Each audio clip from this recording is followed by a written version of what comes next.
Police প্রশাসনের ছায়ায় শান্তি ভঙ্গ হবে না, পুলিশ প্রশাসনের ছায়ায় শান্তি ভঙ্গ হবে না, পুলিশ ছায়ায় শান্তি ভঙ্গ হবে না। শান্তিপূর্ণ ভোট দাও, শান্তি ভঙ্গ করো না, শান্তিপূর্ণ ভোট দাও, শান্তি ভঙ্গ করো না। শান্তিপূর্ণ ভোট করবে তবে। আসন্ন 2024 লোকসভা ভোটের দিনক্ষণ 7 দফায় স্থির হয়ে গেছে। রাজনৈতিক দলগুলি দেওয়াল লিখনে ও নির্বাচনী প্রচারে ব্যস্ত। অপরদিকে বর্ধমান জেলা প্রশাসন, নির্বাচন দপ্তরের এবং রাজ্য ও কেন্দ্র নির্বাচন কমিশনের সম্মানিত শিল্পী পূর্ব বর্ধমানের স্বপন দত্ত বাউল সামাজিক দায়বদ্ধতা মাথায় রেখে নিজের উদ্যোগেই নিঃস্বার্থভাবে বিনা পারিশ্রমিকে লোকসভা ভোটে সাধারণ মানুষকে সচেতন করতে বাউল গান গেয়ে বাঁকুড়ার পথে নেমে পড়েছেন। বাঁকুড়া জেলা ও বাঁকুড়া শহরের পথে পথে সাধারণ মানুষকে বাউল গানের মাধ্যমে শান্তিপূর্ণভাবে ভোট দেওয়ার জন্য সচেতন করছেন বাউল শিল্পী স্বপন দত্ত। প্রাক্তন রাষ্ট্রপতির দ্বারা প্রশংসিত পূর্ব বর্ধমানের বাউল শিল্পী স্বপন দত্ত এক হাতে একতারা নিয়ে ও অন্য এক হাতে কোলডুগি বাজিয়ে নিজের লেখা ও নিজের সুরে বাউল গান গেয়ে ভোট সচেতন করছেন বাঁকুড়া শহরের মাচানতলা ও ডিএম অফিস চত্বরে।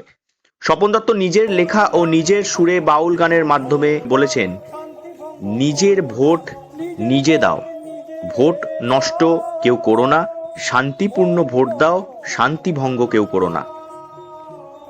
লোকসভা ভোট আপনারা জানেন 2024 ঠিক হয়ে গেছে। আমি কিন্তু বাউল গানের মাধ্যমে বেরিয়ে পড়েছি নিঃস্বার্থভাবে মানুষকে নির্ভয় যেন মানুষ ভোট দিতে পারেন, সেই জন্য আমি বাউল গানকে বেছে নিয়েছি বরাবরই। আজকের ব্যাপার নয়, যবে থেকে ভোটে আমি গানে নেমেছি বাউল গানে মানুষ খুব ভালোভাবে নিচ্ছেন এবং মানুষকে আমি সাহস দিচ্ছি যে আপনারা নিজের ভোট নিজে দেবেন, নির্ভয়ে ভোট দেবেন। এই বিষয়ে স্বপন দত্ত বাউল বলেন, বাঁকুড়া জেলার জমজমাট লোকালয়ে ভোট সচেতন করে জনগণের কাছে গান গেয়ে অনেক ভালোবাসা পেলেন তিনি। সারা রাজ্যের জেলায় জেলায় ঘুরে ঘুরে বাউল গানের মাধ্যমে ভোট সচেতন করার সিদ্ধান্ত নিয়েছেন তিনি। এর জন্য স্বপন দত্ত কোনো পারিশ্রমিক নেবেন না বলেই জানিয়েছেন। জেলা, রাজ্য ও দেশকে ভালোবেসেই নাকি এমন সিদ্ধান্ত তার। তিনি বলেন, আমি এর মধ্যে ঢাকা প্রায় 8-9 বার গেছি, ঢাকায় বাংলাদেশে প্রচার করেছি, বাংলাদেশ ইলেকশন কমিশনের আমি শিল্পী। আর ভারতবর্ষের তো সব জায়গায় দিল্লি টিল্লি সব জায়গাতে করেছি, বাংলার সব জায়গাতেই করেছি, সব জেলায় জেলায়। পরবর্তী পর্যায়ে আমি তো আমেরিকা আমাকে সম্মান দিয়েছে, পরবর্তী পর্যায়ে যদি আমেরিকা যেতে পারি, ঈশ্বর যদি নিয়ে যান, সেখানেও গিয়েও প্রচার করব। তারপর আজ বাঁকুড়া জেলায় এসেছি, কাল পুরুলিয়ায় যাব। নিজের ভোট নিজে দাও, শান্তিপূর্ণ ভোট দাও, এই শান্তির বার্তা শুনে বাউলের নিঃস্বার্থ প্রচেষ্টাকে বাঁকুড়া জেলার মানুষ সাধুবাদ জানিয়েছেন। ভোটের আগেই নতুনত্ব ছবি দেখে খুশি জেলাবাসী।